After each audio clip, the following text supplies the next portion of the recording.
ada orang kata garam bukit ni lagi bagus daripada garam table yang biasa tu apa semua.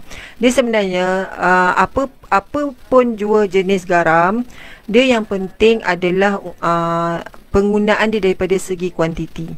Sebab kalau ikutkan daripada segi kandungan mineral dia adalah lebih kurang sama.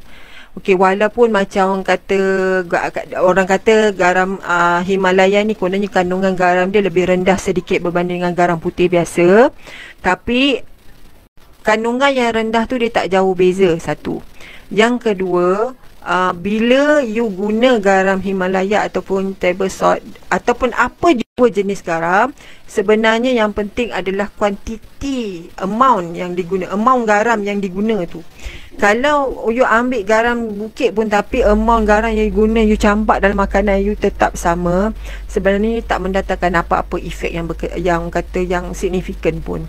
Okey, daripada segi mengawal berat badan, sebenarnya daripada segi nak kawal berat badan adalah bukan garam, gula. Pasti garam ni biasa kalau kata daripada segi tujuan nak kawal berat badan, kita concern about sugar sebenarnya, it's not garam. Okay, sebab garam ni dalam badan kita kalau dia ada masalah buah pinggang ke apa, dia akan mengkhusus kepada macam mana kawalan cecair di dalam badan dan orang kata mineral tu. Tapi kalau daripada segi berat badan tu sebenarnya you kena concern jumlah kalori yang you ambil setiap hari. Dia bukan orang kata jenis gula ke ataupun jenis garam ke, tidak. Untuk kawal berat badan, you kena kawal kandungan kalori ataupun tenaga yang you ambil setiap hari.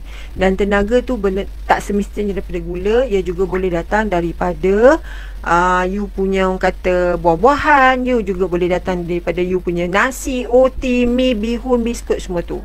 So, biasanya orang yang ada masalah berat badan ni, actually kalau kata kita check dia punya pengambilan makanan, either dia makan terlalu sedikit, di mana diingat bila dia makan sedikit tu berat badan dia akan turun, but in fact tidak tau. Berat badan tu kadang-kadang, pernah kan tengok ada setengah orang dia makan sikit sangat tapi still berat badan tak turun. Sebab apa tahu? Sebab badan dia tak menerima tenaga yang cukup. Bila badan tak terima tenaga yang cukup, what happen? Badan kita dapatkan benda tu sebagai satu signal yang mengatakan kita berada dalam keadaan hibernasi. Tahu tak hibernasi?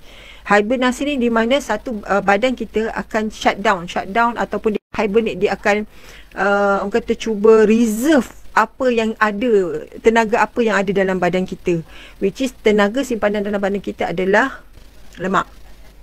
Sepatutnya bila kita makan sedikit, patutnya benda tu akan orang kata initiate satu rangsangan supaya badan kita start membakar lemak, tapi it happens lain, dia berlaku sebaliknya. Instead of kata sepatutnya dia dapat signal untuk bakarkan lemak, tapi sebenarnya menyebabkan badan kita kata dia ni makan, maybe dia dalam keadaan kebuluran ni, starvation, so dia reserve, dia orang kata start slowing down dia punya badan kita punya metabolism. That's why bila metabolism rendah, dia tak akan bakar tenaga dengan banyak. Instead orang kata menyebabkan kita susah lagi nak turunkan berat badan. Itu sebab bila orang yang nak orang kata mengawal berat badan ni, biasanya kita galakkan dia makan yang cukup. Contoh bila kita kira kalori dia, sepatutnya dia kena ambil dalam satu hari 1800. Kalau nak kurangkan pun, it's not like macam kita terus turunkan nilai kalori tu sampai tinggal 500 kilokalori saja atau 600 kilokalori saja. Tidak. Kita suruh dia turun paling tidak, contoh kalau dia perlu ambil 1800, maknanya dia kena kurangkan jadi 1300 kilokalori sehari. Maksudnya tetap kena ambil ada certain amount of food supaya dapat capai 1300 tu, dan kita kurangkan 500 tu supaya yang 500 kilokalori tu menjamin kepada penurunan berat badan. Dan penurunan berat badan yang orang kata yang lebih ideal adalah bila kita increasekan tahap aktiviti fizikal kita, yang mana bila tahap aktiviti fizik kita meningkat, kita punya metabolisme akan naik, dan bila metabolisme akan naik, lagi senang dia badan kita untuk bakar kalori, bakar tenaga yang disimpan dalam badan.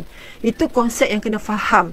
Dia tak boleh orang kata you terus macam nak very low diet ke, tidak. Benda tu kalau kata kita nak onkan pun kita tak boleh onkan dalam tempoh orang kata jangka masa yang lama, sebab it's not good for your punya condition badan kita secara general. Sebenarnya dia akan ada efek-efek yang lain.